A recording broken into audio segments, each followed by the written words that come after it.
Hello student, कक्षा 11 राजनीति विज्ञान। हम इसमें पढ़ रहे थे संविधान क्यों और कैसे। आज हम पढ़ेंगे संविधान के कामकाज की शैली।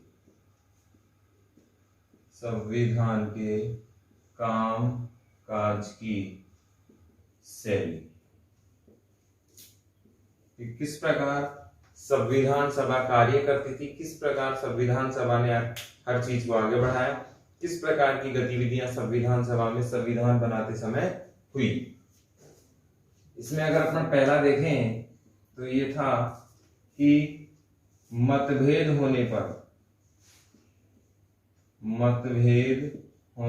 पर संवैधानिक समाधान निकाले गए। संवैधानिक समाधान निकाले गए। दूसरा, सभी को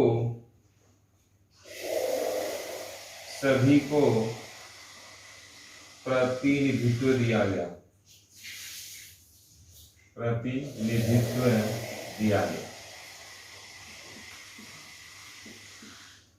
इसके बाद लोक हितकारी या कल्याणकारी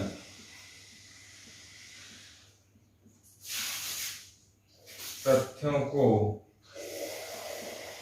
आधार माना गया। चौथा, सार्वजनिक लोकतांत्रिक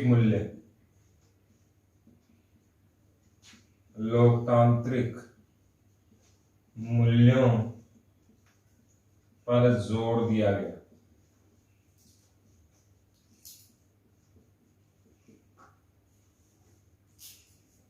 और स्वार्थ को त्याग कर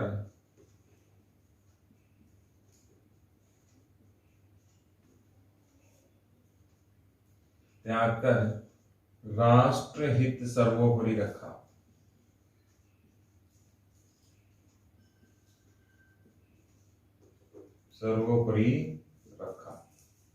ये थी संविधान के कामकाज करने की शैली के कुछ बिंदु। इसमें पहला देखें, मतभेद होने पर संवैधानिक समाधान। हमने देखा कि संविधान सभा में बहुत सारे सदस्य एक ही मुद्दे पर बहस करते थे और संविधान सभा में बहुत जबरदस्त बहस होती थी। हर आर्टिकल के हर छोटे से छोटे भाग, हर छोटे छोटे शब्द, इसके बहुअर्थ निकलते रहे थे। ऐसी व्यवस्था में भी संविधान में जब टकराव होने लगा, संविधान की धाराओं में जब टकराव होने लगा, समाधान ना मिलने लगे, तो ऐसी स्थिति में संवैधानिक समाधान निकालने पर जोर दिया गया। संविधान सभा इस बात पर फोकस कर रही थी कि किसी भी प्रकार से आपसी मतभेद ना हो। अपनी जो निजी जिंदगी है उसे अलग रखते थे वो, और संविधान सभा में जो डिबेट होती थी वो अलग, वो पर्सनलाइजेशन नहीं होती थी। मतभेद होने पर हर समस्या का समाधान संवैधानिक तौर पर निकालने का इन्होंने प्रयास किया कि यदि किसी मुद्दे पर जबरदस्त बहस हो जाए या तनाव हो जाए या आपसी मतभेद हो जाए और समाधान यदि ना निकले, मामला अटक जाए, तो ऐसी स्थिति में अंतिम उपाय था संवैधानिक स्तर पर हमने टारगेट तय कर रखे थे। सबसे पहले तो हमारी अपनी पर्सनल राय थी, विदेशी संविधान थे, हमारे जो विद्वान लोग थे, हमारे जो संविधान समिति के सलाहकार थे, एम.एन. राय साहब थे, अम्बेडकर जी जैसे लोग थे, इन सभी ने मिलकर एक कॉमन राय बनाई। उसके बाद हमारे संविधान सभा ने अंतिम निर्णय लिया। यदि इसके बाद भी ऐसी कोई स्थिति आ गई कि फिर भी समाधान नहीं हुआ, तो उसके लिए अलग से समिति का गठन किया गया। उस समिति की रिपोर्ट पर फिर चर्चा हुई। चर्चा में भी यदि समाधान ना निकला तो फिर उस पर मतदान हुआ और अंतिम निर्णय सर्वहित को ध्यान में रखते हुए बहुमत से पारित हुआ। इसमें आगे देखें, सभी को प्रतिनिधित्व दिया गया। ये तो हम पहले ही देख चुके हैं कि संविधान सभा जब बनी तो हमारे यहाँ दो प्रकार से लोग आए, ब्रिटिश प्रांतों से आए और देसी रियासतों से, स्वतंत्र प्रांत से भी आए। देसी रियासतों वाले मनोनीत होकर आए और ब्रिटिश प्रांत वाले निर्वाचित होकर प्रत्यक्ष रूप से आए। ऐसा हम कह सकते हैं कि प्रत्येक व्यक्ति 10 लाख का प्रतिनिधित्व कर रहा था।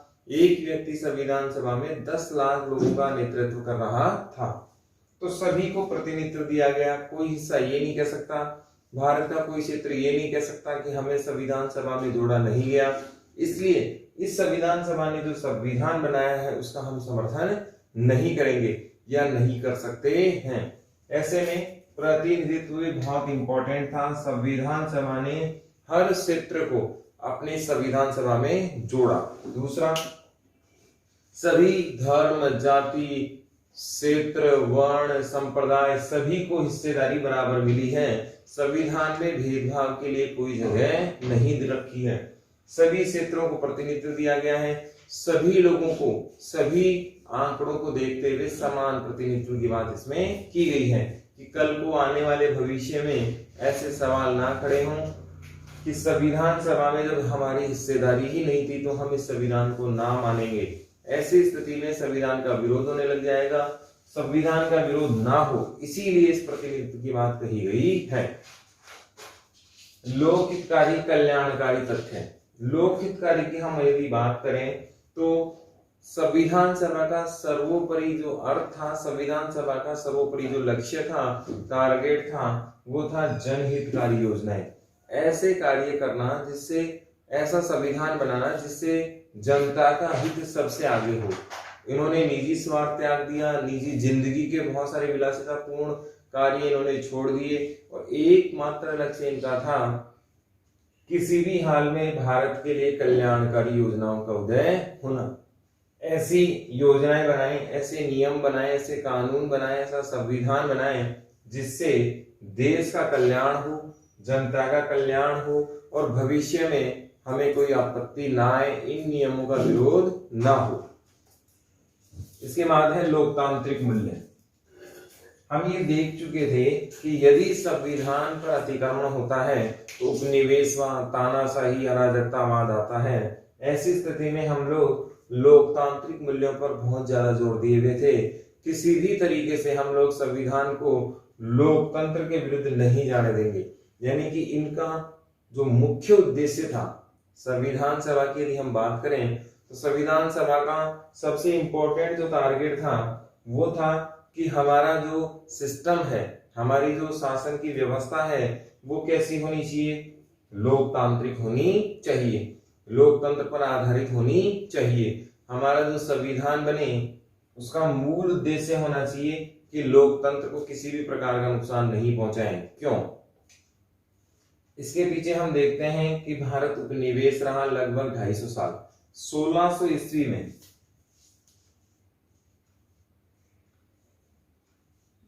1600 ईस्वी में ईस्ट इंडिया कंपनी आई। ये ब्रिटेन की कंपनी थी और व्यापार करने के लिए आई और ये कंपनी 1857 तक रही। इसके बाद इसका शासन ब्रिटिश क्राउन के तहत चला गया। तो ये भी आपको याद रखना है, ईस्ट इंडिया कंपनी कब आई थी? 1600 ईस्वी में आई थी। कहां से आई थी? ब्रिटेन से आई थी। क्या करने आई थी? व्यापार करने आई थी। हमारे यहाँ उपनिवेश के गहरे जख्म थे। 250 साल हम गुलाम रहे, उपनिवेश रहे। इसीलिए हमने जोर दिया कि हमारे जो संविधान बन रहा है, हमारी जो संविधान सभा संविधान बना रही है, इसमें महत्वपूर्ण चीज क्या होनी चाहिए? लोकतांत्रिक मूल्य होने चाहिए, लोकतंत्र पर जोर होना चाहिए, लोकतंत्र कैसे स्थापित हो, इन सब चीजों का समावेश संविधान में होना चाहिए। इसके बाद देखें स्वार्थ त्याग कर राष्ट्र हित की बात। बहुत बार ऐसी तीखी बहस देखी जाती थी कि ऐसा लगता था कि झगड़ा ही हो रहा है, लेकिन ये बहस स्वार्थ सिद्धि के लिए नहीं थी।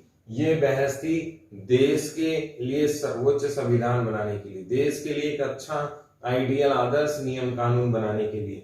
इनका मानना था कि यदि आज ये बहस नहीं होगी तो हर मुद्दे पर टिप्पणी नहीं की जा सकती, हर मुद्दे को देखा नहीं जा सकता और ऐसी स्थिति में जो संविधान बनेगा वो उचित और विधि के अनुसार नहीं होगा।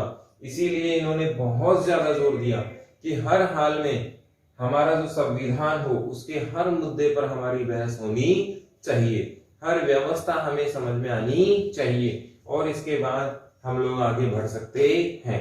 तो संविधान सभा की या संविधान के काम करने की शैली कैसी थी, इसमें मोटे मोटे 5 बातें हमने देख ली। पहला था मतभेद होने पर कौन सी विधि अपनाएंगे? संविधान। पर्सनल कुछ नहीं, जो संविधान कहता है, जो हमने रूल रेगुलेशन पहले ही बना दिए हैं संविधान सभा के, उनके आधार पर उनका क्या होगा? समाधान होगा। जब संविधान सभा बनी तो पहले से ही तय कर दिया गया था कि कोई भी विवाद होने पर संविधान सभा के सदस्यों में पहले चर्चा होगी, चर्चा के बाद मतदान होगा और निर्णय अंतिम मतदान से ही निकलेगा। यदि चर्चा से निकल गया तो ठीक, नहीं तो मतदान से निकलेगा।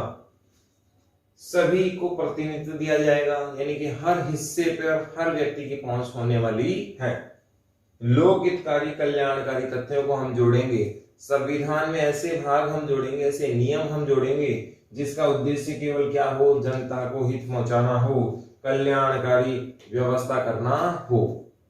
लोकतांत्रिक मूल्य, हमारे संविधान का एकमात्र लक्ष्य होगा कि हर हाल में लोकतंत्र बचा रहे। लोकतंत्र का विरोध हम नहीं होने देंगे, लोकतंत्र को हमारे देश से जाने नहीं देंगे। जो हम लोकतंत्र संविधान के माध्यम से लाने वाले हैं वो स्थायी होगा और चिरंजीवी होगा। स्वार्थ को हम त्याग देंगे और राष्ट्र के हित को सबसे ऊपर रखेंगे। हमारे लिए सबसे ज्यादा जरूरी क्या है? राष्ट्रहित है। इसके बाद अगला बिंदु है राष्ट्रीय आंदोलन की विरासत। राष्ट्रीय आंदोलन की विरासत। यदि हम इस बिंदु को देखें तो संविधान सभा मोस्टली देखी जाए तो इसमें जितने भी सदस्य थे लगभग राष्ट्रीय आंदोलनों से जुड़े हुए थे।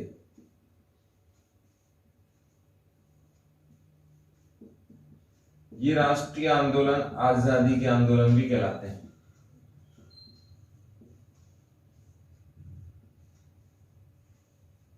राष्ट्रीय आंदोलन आजादी के आंदोलन भी कहलाते हैं। राष्ट्रीय आंदोलन की विरासत यदि हम देखें अगला टॉपिक, तो जो सदस्य थे लगभग सदस्य ऐसे थे जिन्होंने आजादी के लिए अपना खून पसीना बहाया, बहुत सारे प्रयास आजादी के लिए इन्होंने किए। राष्ट्रीय आंदोलन की हम बात करें तो राष्ट्रीय आंदोलन के प्रसिद्ध नेता नेहरू जी थे, सरदार वल्लभ भाई पटेल थे। भारत के पूरे संविधान में गांधी जी कहीं नहीं थे, गांधी जी कहीं नहीं थे, लेकिन सबसे ज्यादा भारत के संविधान पर यदि प्रभाव है तो वो किसका है? गांधी जी का ही है। क्यों? ऐसा इसलिए हुआ क्योंकि उस समय गांधी जी सबसे ज्यादा पॉपुलर थे। आज भी हमारे देश में गांधी जी के सिद्धांत बहुत ज्यादा मात्रा में चलते हैं। गांधी जी के सिद्धांतों का प्रभाव संविधान सभा के प्रत्येक नागरिक पर लगभग था। बहुत सारे सदस्यों पर गांधी जी का प्रभाव प्रत्यक्ष था, बहुत सारे लोगों पर अप्रत्यक्ष था। इसीलिए गांधी जी संविधान सभा के सदस्य ना होते हुए भी भारत के संविधान पर बहुत बड़ी छाप छोड़ जाते हैं। यही कारण है क्योंकि संविधान सभा के जितने भी सदस्य थे वे गांधी से सीधे प्रभावित थे। इसीलिए गांधी जी संविधान सभा में ना होते हुए भी गांधी जी का प्रभाव संविधान सभा में नजर आता है। यहाँ सवाल ये भी आता है कि भारत के संविधान पर सबसे ज्यादा प्रभाव किसका है? तो किसका है? गांधी जी का ही है। गांधी जी के बहुत सारे सिद्धांत हमें संविधान में देखने को मिलते हैं, जबकि गांधी जी संविधान सभा में शामिल थे ही नहीं। गांधी जी संविधान सभा में नहीं थे, फिर भी इनका प्रभाव कैसे आया? क्योंकि संविधान सभा के जो सदस्य थे उन पर प्रभाव गांधी जी का था, तो उनसे प्रभाव कहां से आ गया? कहां आ गया? संविधान सभा पर आया और फिर संविधान में जुड़ गया। सदस्य लगभग राष्ट्रीय आंदोलन के सदस्य थे, इसीलिए राष्ट्रीय आंदोलन में जो जो चीजें हुई, राष्ट्रीय आंदोलन में इनके सामने जो समस्याएं आई, उन समस्याओं का समाधान इन्होंने संविधान बनाते समय ध्यान में रखा।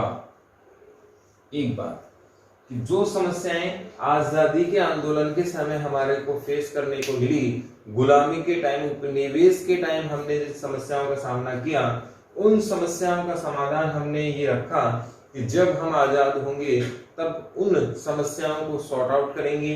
उन समस्याओं को संविधान जब हमारा बनेगा तो उसमें उन चीजों का प्रावधान रखेंगे कि यदि ऐसी प्रॉब्लम हमारे सामने आती है तो हम उस समस्या का सॉर्ट आउट कर सकें।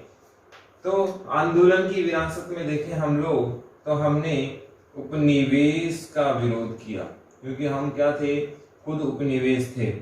हमने अराजकता का विरोध किया, हमने तानाशाही का विरोध किया, जन कल्याण का समर्थन किया, लोकतंत्र का समर्थन किया, स्वतंत्रता समानता पर जोर दिया, स्वतंत्रता समानता पर जोर दिया। तो हमारे संविधान का जो मूल स्ट्रक्चर आया, मूल जो एक स्वरूप आया, उस पर सबसे ज्यादा प्रभाव किसका भी था, राष्ट्रीय आंदोलन का भी था। राष्ट्रीय आंदोलन के माध्यम से हमें बहुत सारी चीजें सीखने को मिली। राष्ट्रीय आंदोलन के माध्यम से हमें यह एहसास हुआ कि आने वाले भविष्य में देश में कौन सी समस्याएं हैं, ये हम पहले ही जान चुके थे राष्ट्रीय आंदोलन के माध्यम से। तो उन समस्याओं को हमने सॉर्ट आउट किससे किया, संविधान सभा जब बनी, नियम कानून बने, तब इन चीजों का हमने विशेष तौर पर ध्यान रखा और हमने इस बात पर फोकस किया कि आने वाला जो संविधान है उसमें कौन कौन सी बातों पर हम अमल कर सकते हैं। इसमें नेहरू द्वारा प्रस्तुत 1946 में उद्देश्य प्रस्ताव भी है। उद्देश्य प्रस्ताव में वो टारगेट्स रखे गए थे, वो लक्ष्य रखे गए थे, उद्देश्य रखे गए थे कि हमने क्या क्या उद्देश्य प्राप्त करने हैं, इसके माध्यम से, संविधान सभा के माध्यम से। संविधान जो बनेगा वो किस लिए बनना चाहिए, उसका टारगेट क्या है, उसका लक्ष्य क्या है, और हम कैसे भारत की तरफ बढ़ाना चाहते हैं अपने आप को, भारत का स्वरूप कैसा होना चाहिए। भारत जो बनेगा वो हमारे बनाए गए कानूनों के आधार पर बनेगा, क्योंकि कोई भी देश का शासन कैसा होगा, सरकार कैसी होगी, इसमें अगर आगे देखें हम लोग तो किसी भी देश के लिए उस देश का भविष्य निर्धारित करने वाला उसका संविधान ही होता है। उसका संविधान, उसके नियम कानून ये तय करते हैं कि वो देश भविष्य में कैसा होगा। इसमें हम देखें तो हमने ये बातें ध्यान में रखी, सरकार का स्वरूप कैसा होगा,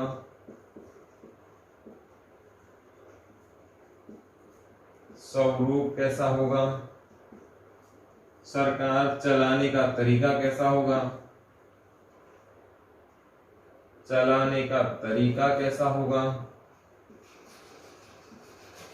चुनाव का माध्यम क्या होगा, चुनाव कैसे होंगे,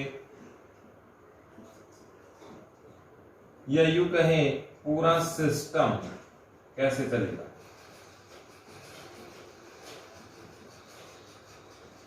इन सारी बातों का जवाब कौन देता है, हमारा संविधान देता है। हमारा संविधान ये तय करता है कि हम किस तरफ जा रहे हैं, सरकार कैसी होगी, उसमें शासन की व्यवस्थाएं कैसी होंगी, कितने अंग होंगे, अंगों में कौन कौन से क्या क्या काम करना होगा, चुनाव कैसे होंगे, उनका माध्यम क्या होगा, अंतिम निर्णय किसका होगा, सहयोगी कौन कौन होंगे, अंतिम निर्णय किसका होगा, संविधान कितना इंपॉर्टेंट है, या यूं कहें उसकी पॉलिसीज कैसी हैं। ये सारी बातें हमने आंदोलन से ही सीखी थी, जो हमने संविधान में बाद में जोड़ दी गई। इसमें एक चीज और इंपॉर्टेंट है, हमारे यहाँ संविधान में जोड़ा गया वसुधैव कुटुंबकम, ये पूरा विश्व हमारा परिवार है। ये इसलिए जोड़ा गया क्योंकि गांधी ने धर्म आधारित राजनीति की बात कही थी कि राजनीति को किससे जोड़ा जाना चाहिए, धर्म, और धर्म सबके सहयोग की बात करता है, इसीलिए ऐसा कहा गया है।